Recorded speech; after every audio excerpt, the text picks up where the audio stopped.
Halo semuanya, kami dari kelompok 5 ingin mempresentasikan mengenai teori identitas dalam kajian arkeologi industri, bedroom politics, ladies of the night, and men of the day. Nah, di kelompok kami terdiri dari Jessica Alicia Rotua, Lintang Wiradipta, Muhammad Bima Ramadan, Raden Muhammad Hairul Imampura Atmaja, dan Wulan dari Dewi Lestari. Prostitusi dapat diidentifikasi dalam catatan sejarah dan arkeologi sebagai bagian dari sektor hiburan masyarakat. Informasi implisit mengenai aspek ekonomi, sosial, dan politik dari komunitas pertambangan dapat diekstrapolasi dari cara hidup pekerja prostitusi di pemukiman pertambangan. Secara historis, prostitusi didominasi oleh wanita dan berbasis budaya. Budaya material yang terkait dengan pekerja prostitusi terdiri dari artefak profesi dan harta benda wanita.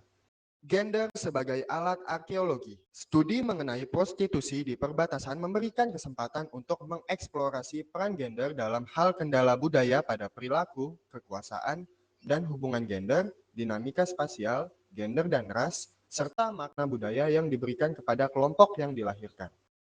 Konteks, komunitas, dan lokasi. Perbatasan ekstraktif Amerika Serikat dan Selandia Baru mencakup orang-orang yang terlibat dalam perburuan paus, perangkap, penyegelan, penambangan, dan penebangan. Komunitas perbatasan terdiri dari migran oportunistik yang semuanya berbagi harapan akan kekayaan yang diperoleh melalui eksploitasi sumber daya, biasanya di lokasi yang tidak pasti. Penganiayaan atau pembatasan secara sosial maupun politik juga mendorong migrasi ke perbatasan. Salah satu akibat terisolasinya komunitas pertambangan adalah inovasi, modifikasi teknologi, dan perubahan sosial yang terjadi di perbatasan. Komunitas pertambangan, terutama pada tahun-tahun awal, berbeda dari komunitas perbatasan lainnya karena kombinasi faktor yang terkait dengan individualisme. Faktor-faktor yang digabungkan untuk membedakan perbatasan pertambangan dari perbatasan ekstraktif lainnya termasuk: yang pertama, persentase yang tinggi dari pengejaran sumber daya secara individu. Lalu yang kedua adalah potensi keuntungan moneter yang tinggi yang dipasangkan dengan ketidakpastian sumber daya yang besar dan risiko fisik yang substansial.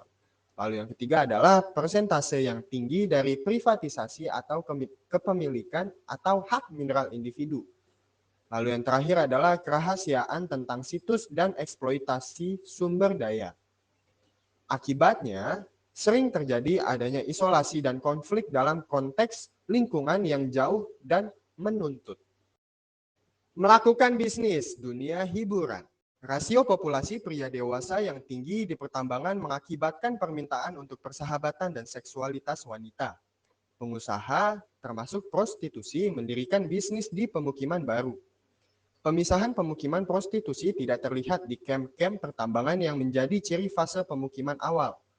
Fasilitas pedagang, perusahaan transportasi, penjaga salon, dan prostitusi biasanya diselingi dengan pola acak. Rumah bordil didirikan berdampingan dengan bisnis lain. Prostitusi umumnya dipraktikkan secara terbuka dan diterima, bahkan diharapkan dari lingkungan hiburan di kamp pertambangan perbatasan. Kamp-kamp penambangan menjadi pemukiman yang tidak terlalu sementara, yaitu kota-kota besar dan kecil. Sifat temporal dari perubahan-perubahan ini dan rapuhnya bukti arkeologi seringkali menghasilkan interpretasi yang menyimpang dari sistem sosial yang beroperasi. Ketika kamp-kamp pertambangan tumbuh menjadi kota, terjadi pengelompokan bisnis. Subcluster hierarkis terlihat jelas dalam pengelompokan yang menguntungkan secara ekonomi ini. Misalnya, fasilitas prostitusi yang berstatus lebih tinggi seperti parlor house cenderung berlokasi di dekat bioskop atau hotel, atau juga di pinggir kawasan retail. Tempat prostitusi level rendah seperti rumah-rumah kecil terletak dekat pinggir kota, di sebelah distrik Cina, atau di luar kota. Pola agregasi prostitusi bisnis dan institusi dipengaruhi oleh jenis kota yang berkembang dan pola ekonomi yang mendukungnya. Pusat regional merupakan pusat layanan, tetapi bukan lokasi perumahan yang konsisten untuk penambang. Kota perusahaan didominasi oleh tenaga kerja tetap dari penambang, supervisor atau manajer, dan pengusaha komersil. Selanjutnya, prostitusi dan hubungan gender. Prostitusi secara intrinsik berkaitan dengan permintaan akan layanan seksual. Hal ini lahir dari kontrol seks, skala daya tarik yang tidak setara, serta adanya ketimpangan sosial ekonomi antar kelas dan antar gender. Para pekerja yang memasuki dunia tersebut memiliki 3 alasan utama, yaitu kemiskinan, kecenderungan, dan rayuan. Prostitusi pada pertengahan abad ke-19 memiliki arti penting untuk memahami perbedaan nilai budaya dalam konteks kelas, ras atau budaya, serta ekonomi. Dalam hal lain, prostitusi dijadikan sebagai alat untuk menaikkan status sosial bagi para perempuan yang bekerja di industri ini melalui jenis layanan yang mereka tawarkan. Pelanggan ini pun juga berasal dari berbagai kalangan, mulai dari kalangan menengah hingga orang-orang berpengaruh. Namun sebaliknya, para pelanggan juga mengambil keuntungan dengan menjadi lebih akrab dengan pekerja yang berbahasa asing. Menjadi perempuan yang disandingkan dengan prostitusi sebagai profesi menjadi sebuah citra buruk di masyarakat. Hal ini juga didukung dengan lokasi di mana mereka bekerja. Perempuan yang berpendidikan rendah, pembatasan pekerjaan berbasis gender, dan minimnya upah bagi pekerja perempuan menjadi oposisi masyarakat umum terhadap perempuan yang bekerja pada saat itu. Lain halnya dengan pria, yang dikonseptualisasikan sebagai pemilik kekuatan, tidak terkalahkan, dan hasrat tinggi yang menjadikan perempuan sebagai pelampiasannya. Menurut Piszczek, status sosial merupakan cerminan dari bentuk rasa hormat dari masyarakat terhadap individu dikarenakan karakter, skill, bahkan umur dan juga jenis kelamin. Di dunia prostitusi, status atau stratifikasi juga memiliki perbedaan, tergantung dari pelayanan yang ditawarkan oleh si pelaku prostitusi tersebut. Misalnya ada yang menyajikan pelayanan terkait dunia hiburan, atau bahkan lebih kepada pelayanan seksual.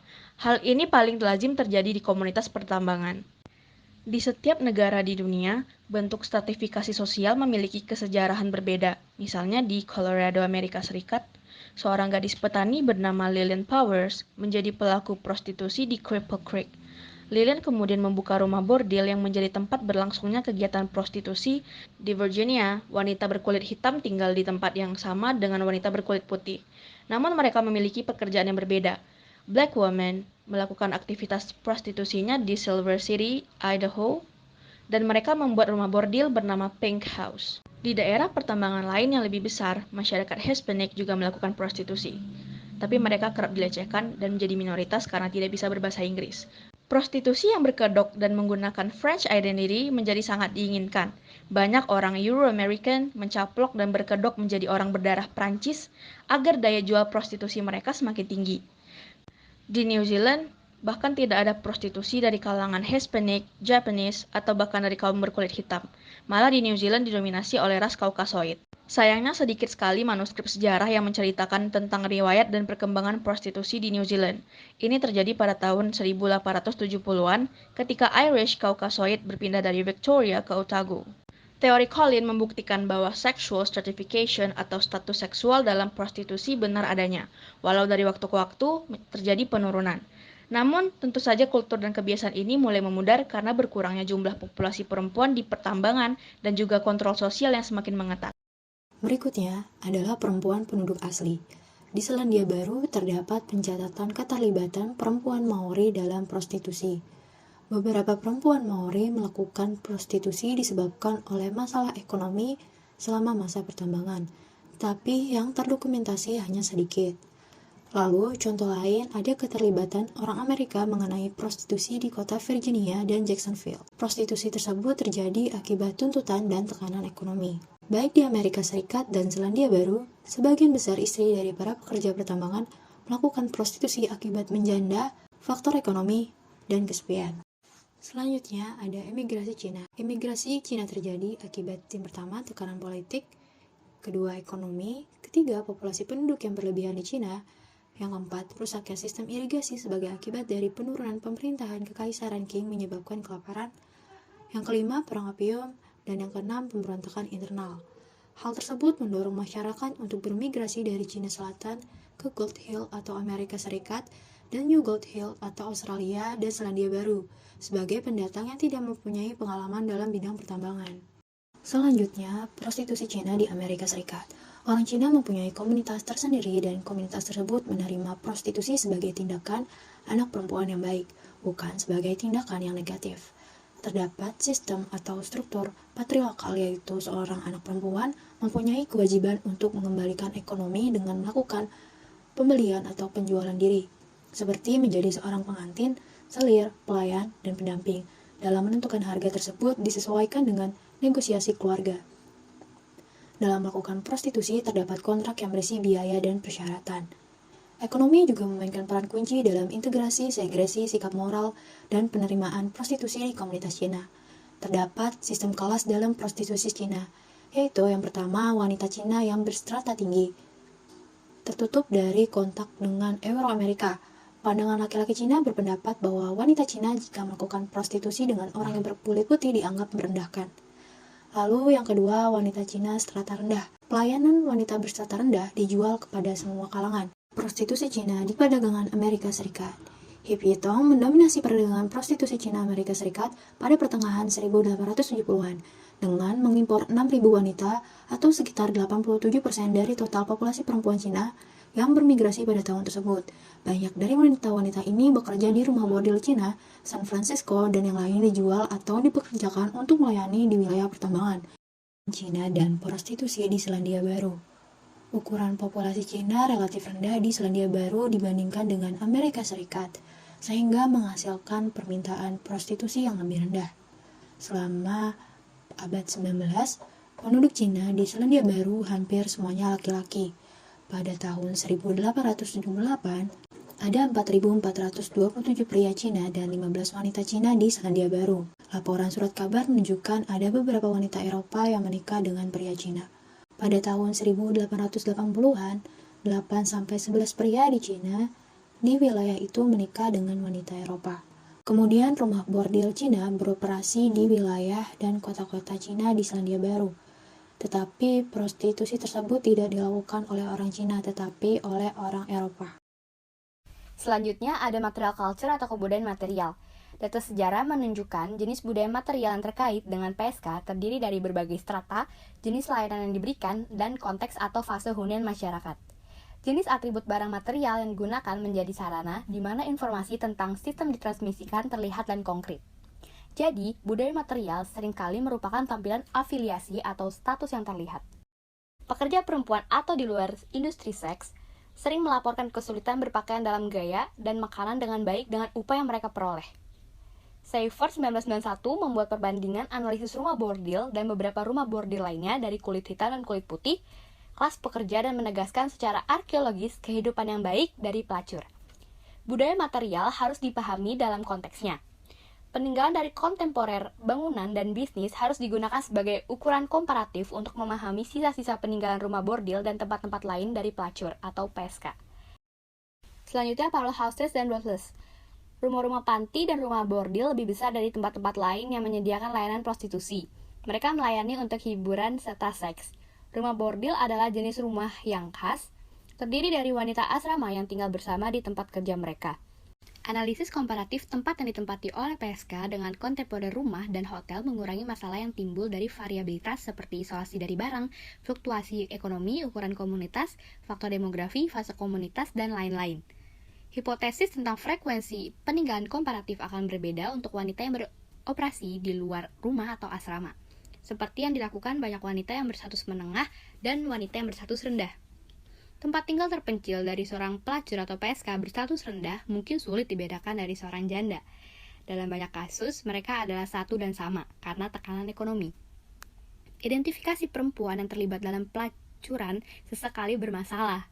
Peninggalan yang mungkin termasuk obat-obatan yang digunakan untuk mengobati penyakit kelamin diasosiasi dengan persentase tinggi, pengencangan, dan peninggalan pakaian pria berkaitan dengan wanita.